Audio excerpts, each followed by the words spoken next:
ইসলামী bank এবং ইসলামী banking সিস্টেমের বিরুদ্ধে নীরবে নিভৃতে বিএনপি সরকার অঘটন ঘটিয়ে দিয়েছে, দুর্ঘটনা ঘটিয়ে দিয়েছে। বড় ধরনের ক্ষতি অলরেডি হয়ে গেছে। দর্শক দেখেন কি করতে গিয়ে কি হয়ে গেল। বাহ্যিক দৃষ্টিতে আমরা দেখছি যে না, বিএনপি তো ইসলামী ব্যাংকিং সিস্টেমের বিরুদ্ধে না, তারা তো ইসলামের কথা বলে। যদি আপনি জিজ্ঞেস করেন বিএনপির আদর্শ কি, অনেকে বলেন না, যেমন ফরহাদ মাজার বলেন যে বিএনপির কোনো আদর্শ নেই।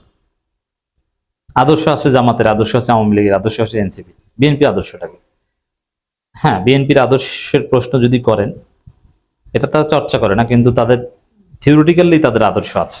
কি সেটা? অনেক আদর্শ আছে, যেমন গণতন্ত্র সবার আগে বলে, তারপরে মুক্তবাজার অর্থনীতি, ফ্রি মার্কেট ইকোনমি, এটা বিএনপির একটা আদর্শ। যদিও বিএনপির আদর্শ ফ্রি মার্কেট ইকোনমি, এটা কেউ বুঝে জানে? এই জন্যই বলেন যে বিএনপির কোনো আদর্শ নেই। আবার বিএনপির আদর্শ বাংলাদেশি জাতীয়তাবাদ, এইটা হয়তো বা অনেকে জানে, বাংলাদেশি, কারণ দলের নামই হচ্ছে বাংলাদেশি জাতীয়তাবাদ। আবার বিএনপির আদর্শ হচ্ছে ইসলামী মূল্যবোধ। বিএনপির 4টা আদর্শ, এটা যারা জানেন না তাদের অবগতির জন্য জানাচ্ছে। তার মধ্যে একটা হচ্ছে ইসলামী মূল্যবোধ।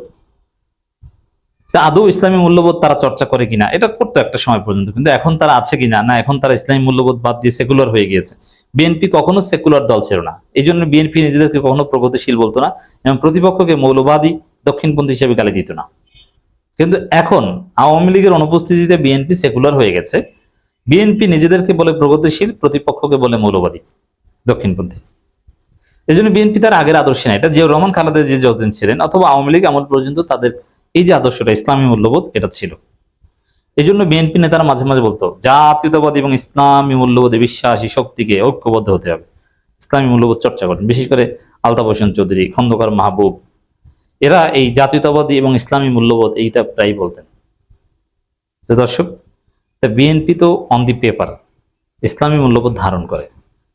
তো এই জন্য স্বাভাবিক হিসাব ইসলামী ব্যাংক নিয়ে যে বিএনপি যে কাণ্ডটা ঘটিয়েছে, ওটা সালাউদ্দিন আহমেদের সাথে এস আলমের একটা ব্যবসায়িক সম্পর্ক রয়েছে, বা সালাউদ্দিন আহমেদ স্বরাষ্ট্রমন্ত্রী, এস আলমের কেশিয়ার, এস আলমের সম্পদ বিএনপির লোকজন দেখভাল করে রেখেছে 5 আগস্টের পর, এবং বিএনপির নির্বাচনী ক্যাম্পেইনে হিউজ অ্যামাউন্টের ফাইন্যান্স করেছে, যার ফলে ইসলামী ব্যাংকটা যেন এস আলমের কাছে ফিরিয়ে দেওয়া যায়, এই জন্য বিএনপি ষড়যন্ত্র করেছে। বিষয়টা এরকম হওয়ার কথা।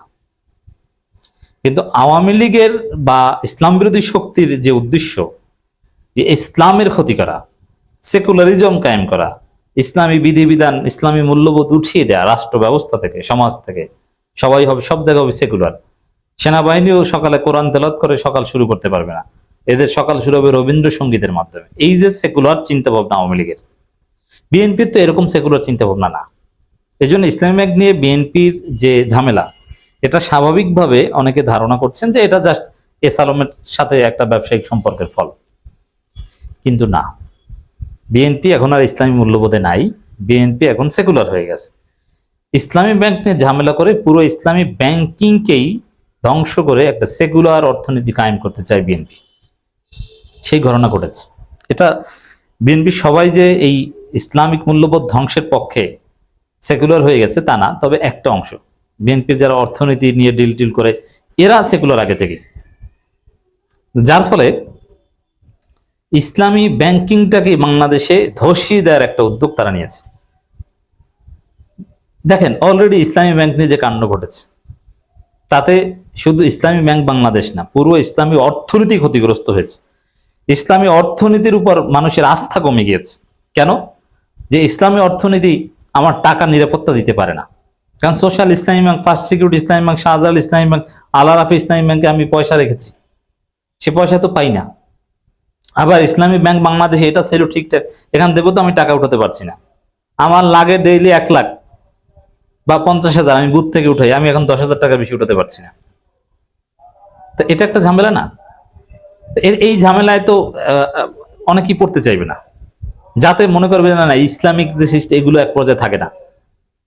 অনেকের সাইকোলজি এরকম, যারা বিদেশে থাকে বা মোটামুটি ব্যবসায়ী বা টাকা পয়সার ট্রানজাকশন করতে হয়, তারা মনে করে যে ইসলামিক, আরে ওটা মানে একটা ঝামেলা এক পর্যায়ে তৈরি হবেই, বাবা ওটা বাদ দিই, তার চাইতে আমি ভালো সার্ভিস দেয় কোনটা, ডাচ বাংলা ব্যাংক, আমি লাভ টাপ না খেলাম, জাস্ট টাকা পয়সা লেনদেনের জন্য হলো আমি ডাচ বাংলা একটা অ্যাকাউন্ট করি।